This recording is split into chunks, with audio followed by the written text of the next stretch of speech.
So the idea behind the wolf came from I was on Facebook or Instagram or something one day, and I came across this woman giving this speech, like one of those valedictorian speeches, and she was talking about how she'd been thinking about fairy tales that she had heard when she was growing up, and how she had this epiphany that all the messages that were given to her from these fairy tales when she was growing up were like, you know, don't be curious, stick to the path, you know, be a good girl or you'll meet with a sticky end, sort of thing. And she suddenly had this epiphany that she was like, I've internalized this message, and in actual fact, you know, I don't have to be Little Red Riding Hood. I don't have to stick to the path. I can be the wolf. In fact, I've always been the wolf. So that was where the idea came from.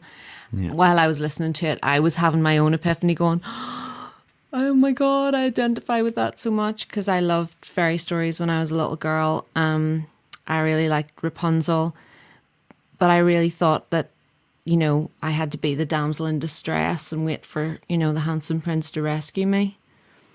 Thankfully, she grew out of that before I came along. I wouldn't have known. Despite the fairy tales that I liked growing up, being like, oh, you're a hero, you can kill dragons, you can fight the gods, kind of thing. Yeah. Which is sort of the other side of the coin. It is also problematic, yeah. The process was pretty much very similar to a lot of our songs. Yeah.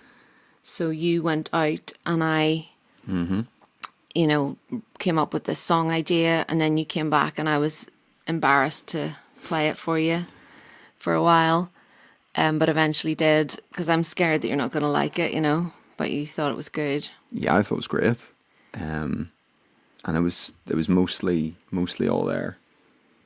Like all the bits of melody. I think you had pretty much all the lyrics and almost all the chords. I think he's being generous, because sometimes there's parts of the songs that I'm writing that I don't even put a chord in, because I know it's like, and then there'd be something there, the melody goes here, and you fix it and stuff. Sure. But you know, it was pretty much all sorted, so we just had to figure out the arrangement. And I'd heard a few of these really great songs, really great sort of bluesy songs with a lot of vocal in them, like chanty vocals. In particular, this fantastic Negretto song on the Tiny Desk series called Lost in a Crowd. And it starts with this really great hummy sort of chanty thing. So that was in my head when Emma came up with this song. And it sounded so sort of ominous and earthy and stuff that it felt like it would really fit as an intro rather than trying to come up with like a guitar thing or something. And I've got the session here, and there's like 15 tracks of vocal just for this humming. So I did some low ones, Emma did some higher ones, and I have some harmonies, and then we got Sean McCann, who plays bass in Civil Simeon and does great backing vocals, to come and do some higher male vocals and some harmonies to really fill it out. Yeah. Well, and just I guess, like for the rest of the arrangement idea, you know, the chorus, especially the second half of the chorus, where the wolf part hits, like it's such a soaring part of vocal that the arrangement needed to, you know, support that. That's where the biggest chords needed to be, the loudest stuff, most cymbals and everything. So the first part of the chorus had to lead up to that, and then the verses had to lead up to the first part of the chorus. So, you know, you had that classic contour.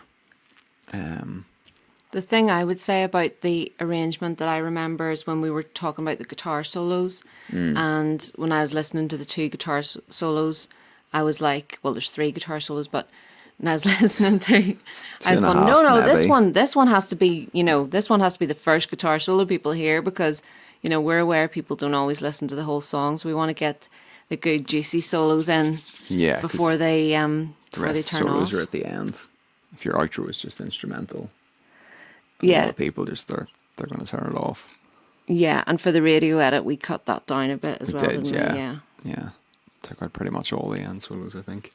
So the drums were just recorded here in the studio, So they actually ended up being one of the later things recorded, because we recorded a bunch of stuff in the attic of our old house.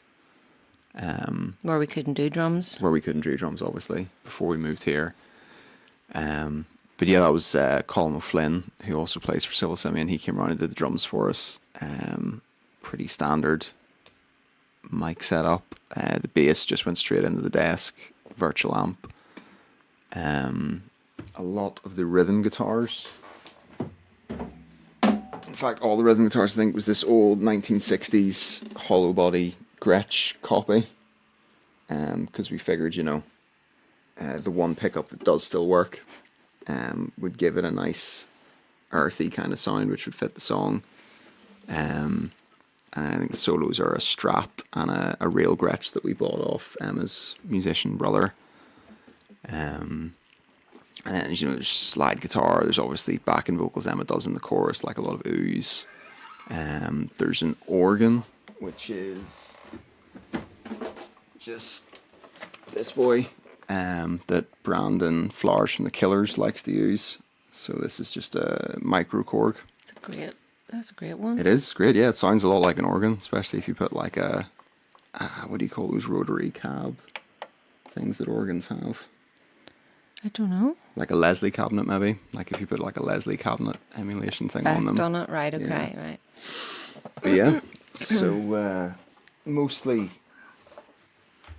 real instruments and one slightly fake organ. That's basically the story behind The Wolf.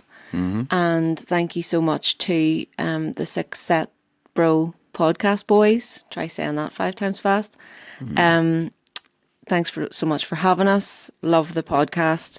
And love Don Maple's Instagram feed with his ridiculously cute baby.